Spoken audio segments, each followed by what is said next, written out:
All right, good afternoon, everybody. This is the software development update.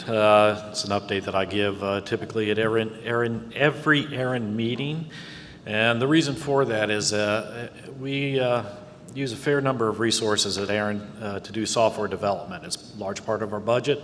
Therefore, we like to report on the activities that the software development team has undertaken, both previously as well as what we foresee them doing in the next 6 months or so. So, that being said, some of the items I'm going to cover are the strategic guidance, how we prioritize work within the software engineering team, projects that we've completed since the last ARIN meeting when I reported, and then projects that are forthcoming that we'll be working on between now and the next ARIN meeting.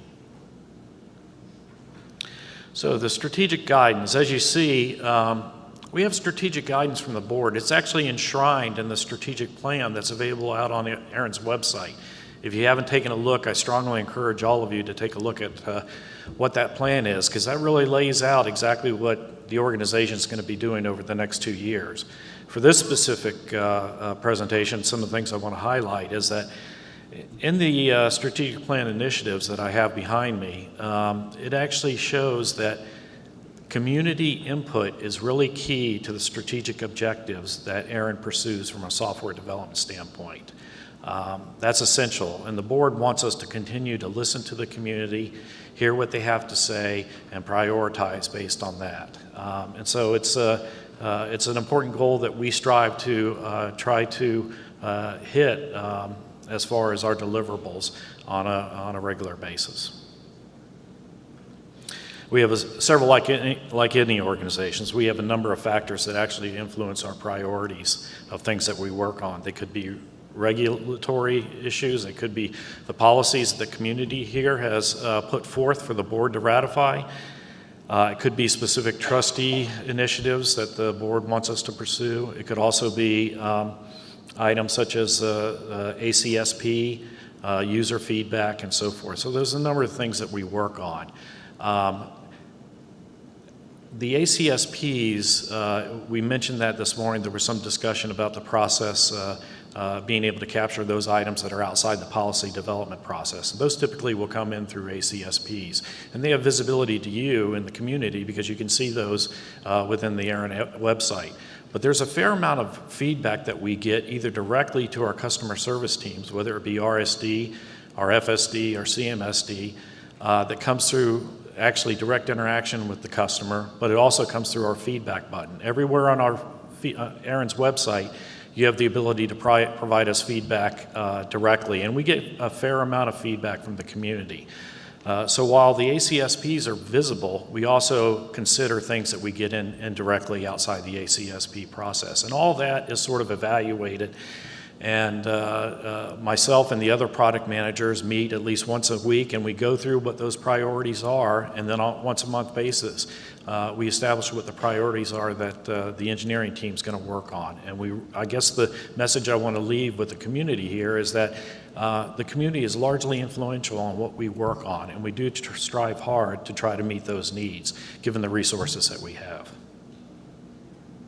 So the projects that we've completed since the last ARIN meeting, or I shouldn't say projects, the ACSPs that we've completed, and I want to focus on those for the intent of today's presentation, are we did some updates regarding the mailing list to support DMARC, which was a suggestion that was submitted.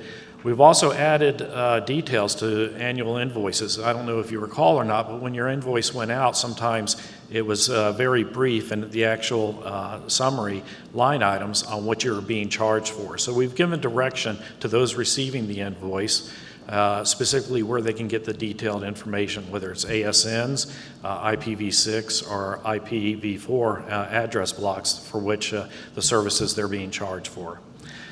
We've made an enhancement to the daily ASN delegation file. Previously, we had reported ranges as one line item. We've now broken that out so that those are reported individually in that report.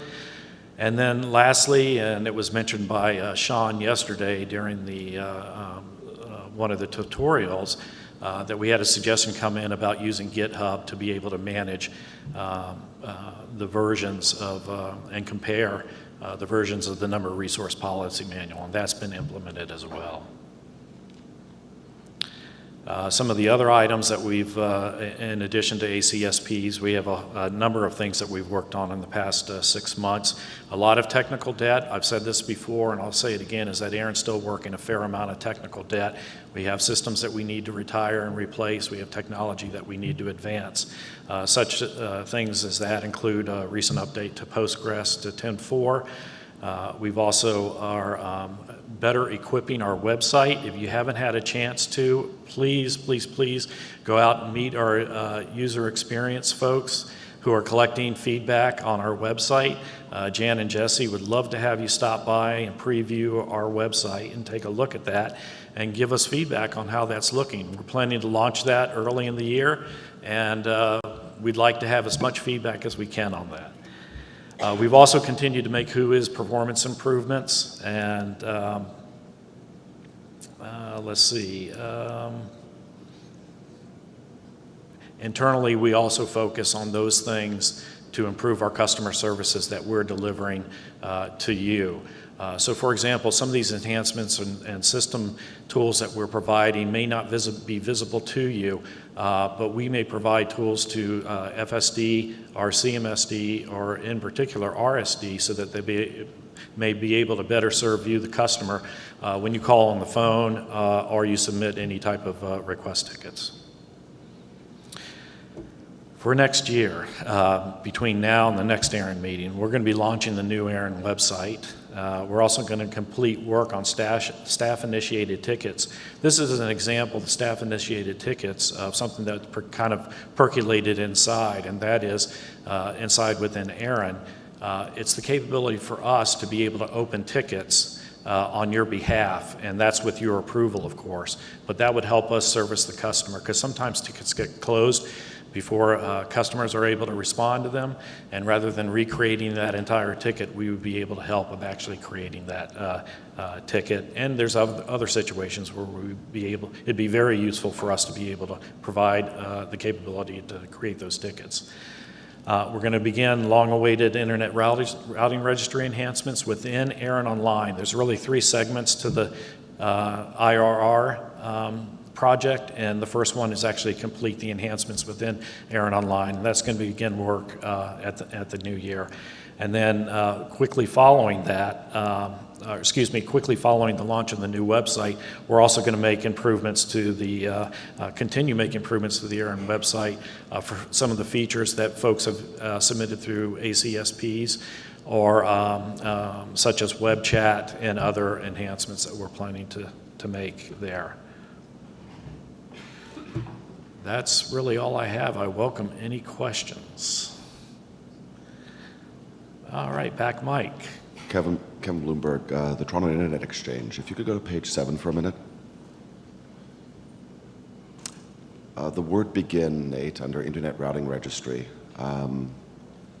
IRR, validated IRR, which only ARIN can do, is an absolute priority within the IXP community. And has exacerbated massively this year. It's become incredibly important this year. Every month that goes by becomes a bigger problem. I'm a little disappointed, unfortunately, to see the word begin, as in it hasn't started. The only thing I can suggest is, while as a consumer of ARIN's services, I enjoy that the website is being worked on, the IRR, in any way you can get it bootstrapped, is an absolute priority for my organization, and I'm sure many organizations in this room. Not knowing also what the IRR is going to be, i.e., will legacy space be allowed to be in the IRR? What will and won't be done in the IRR is going to be detrimental. We need to know in advance. While you can go off and do your thing, but we need to see a roadmap of the features so that if there's something that's missing or that we need, we can at least feed that back for version 2 today. And if there's something that's missing that we can work around, we at least then can program it on our side as well. to that effect, the Origin AS has been extremely helpful in our ability to do some of that filtering, but this should be an absolute top priority. And unfortunately, the consultation process took so long that we're now at a point where it's reached a critical phase. All right, thank you, Kevin. Let me clarify, if I could, with you, which is I heard two things from you, and that is, one, to the extent that we can advance the IRR work, that would be preferred by the community, correct? Sorry? And the second one is that if we can provide a roadmap of what that solution looks like for community input, that would be ideal. Is that what I heard? A roadmap is important because at this point, I don't know, is this done in, I don't know what features are going to be there, and I don't know if this is going to be done in 2021 or 2022. And if we're talking 21 or 22, then the people at the mic and the amping up of vocal voices in regards to this is going to be very different than if you come back and say, end of 2019 it will be done. So a roadmap and timeline and a roadmap of features. For the first version, we expect to be able to do this, things like that. All right, thank you. That's good input. Appreciate that. Any other questions? All right, thank you very much. Thank you.